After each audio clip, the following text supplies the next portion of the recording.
आमदन से जायद असासजात केस में शहबाज शरीफ को जमानत मिल गई। लाहौर हाई कोर्ट के 3 रुकनी बेंच ने दरख्वास्त जमानत मुतफ़िक़ा तौर पर मंजूर कर ली। शहबाज शरीफ का जुर्म नवाज शरीफ से वफादारी है। शहबाज शरीफ का मुकाबला करना है तो खिदमत में करो। झूठे मुकदमात से खिदमत के निशानात नहीं मिटाए जा सकते। मरियम नवाज का ट्वीट। राना सनाउल्लाह कहते हैं, लार्जर बेंच ने हमारी बेगुनाही की गवाही दी है।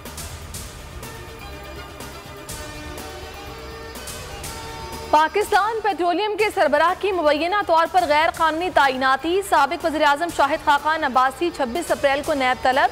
मीडिया से गुफ्तगू में कहा, स्पीकर या किसी और इंसान से मुआफ़ी नहीं मांग सकता।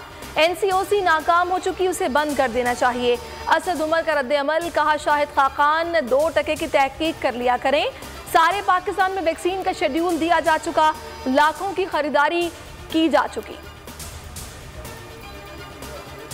जस्टिस फाइज ईसा नजरे सानी केस दौरान समाअत सुप्रीम कोर्ट के जजेस के दरमियान तकरार। 10 रुकनी बेंच में शामिल जस्टिस मकबूल बाकर उठकर चले गए।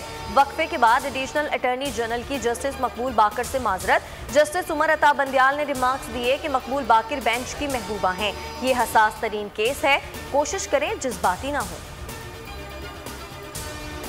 किसी हुकूमती कमेटी से नहीं, सिर्फ वज़ीर-ए-आज़म से मिलेंगे। जहांगीर तरीन का 40 अरकान असेंबली की हिमायत का दावा। मीडिया से गुफ्तगू में कहा, इस्लामाबाद से ठंडी हवा चली तो मुतमईन हुए।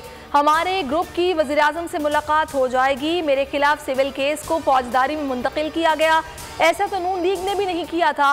नासिर शाह कहते हैं, अगर इमरान खान जहांगीर तरीन से मिले तो यह नारो होगा। कोयटा धमाका खुदकुश था, हमलावर गाड़ी में बैठा रहा। 60 से 80 किलो धमाका खेज मवाद इस्तेमाल किया गया। 5 अफराद शहीद हुए। वाक़े का मुकदमा दर्ज कर लिया गया। वज़ीर दाखिला शेख रशीद की ब्रीफिंग। कहा, मुल्क को अंदर से गैर मुस्तहकम करने की गैर मुल्की कोशिश जारी है। दुश्मन अनासिर को पाकिस्तान की तरक्की एक आंख नहीं भाती। धमाके वाले रोज चीनी सफीर कोयटा में वफ्द की क़यादत कर रहे थे। जब धमाका हुआ उस वक्त चीनी वफ्द होटल में मौजूद नहीं था। चीनी सिफारत खाने का रद्द-ए-अमल। जारी बयान में कहा, जांबाक अफराद के लवाकिन से इजहार ताज़ियत करते हैं। तर्जुमान दफ्तर खारजा जाहिद चौधरी ने कहा, कोयटा में तमाम चीनी शहरी महफूज हैं। हुकूमत मुल्क में चीनी बाशिंदों की हिफाजत को यकीनी बना रही है। लाहौर में आलूदगी के खात्मे के लिए 70,000 पौधे लगा रहे हैं। कराची में ट्रीटमेंट प्लांट लगाने पड़ेंगे, वरना गंदगी समंदर में जाने से मछली खाने के काबिल नहीं रहेंगे। वज़ीर आज़म की तकरीब से खिताब। कहा, सिंध हुकूमत को बंडल आइलैंड पर राजी करने की कोशिश करेंगे। कामयाब जवान प्रोग्राम के जरिए माही गिरों को कर्जे देंगे।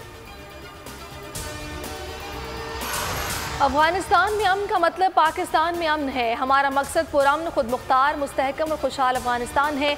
अफगान सफीर से मुलाकात में army chief general Qamar Javed Bajwa की गुफ्तगू। मुलाकात में खित्ते की सिक्योरिटी सूरत हाल, अफगान अमन, अमल और बाहमी दिलचस्पी के अमूर पर तबादला ख्याल किया गया। सिंध पब्लिक सर्विस कमीशन में रिश्वत लेकर उम्मीदवारों को कामयाब करने का मुकदमा। सिंध हाई कोर्ट ने सिंध पब्लिक सर्विस कमीशन के इम्तिहानात, इंटरव्यूज और ऑर्डर्स की तमाम कार्रवाइयों पर 2 माह तक पाबंदी लगा दी। तहरीरी इम्तिहानात, इंटरव्यू और ऑर्डर्स में शफाफ पॉलिसी का मैकेनिज्म बनाकर पेश करें, अदालत की हिदायत। नैब एग्जीक्यूटिव बोर्ड ने chairman Sindh public service commission के खिलाफ इंक्वायरी की मंजूरी दे दी। मुल्क में कोरोना की तीसरी लहर शदीद। आज मजीद 113 अमवात, 5,523 नए केसेस रिपोर्ट। कोरोना में मुब्तला अदाकारा सुंबल शाहिद की तबीयत बिगड़ गई, वेंटिलेटर पर मुंतकिल। कराची के जिला वस्ती में माइक्रो स्मार्ट लॉकडाउन। मुतासरा इलाकों में मोटरसाइकिल की डबल सवारी पर पाबंदी लगा दी गई।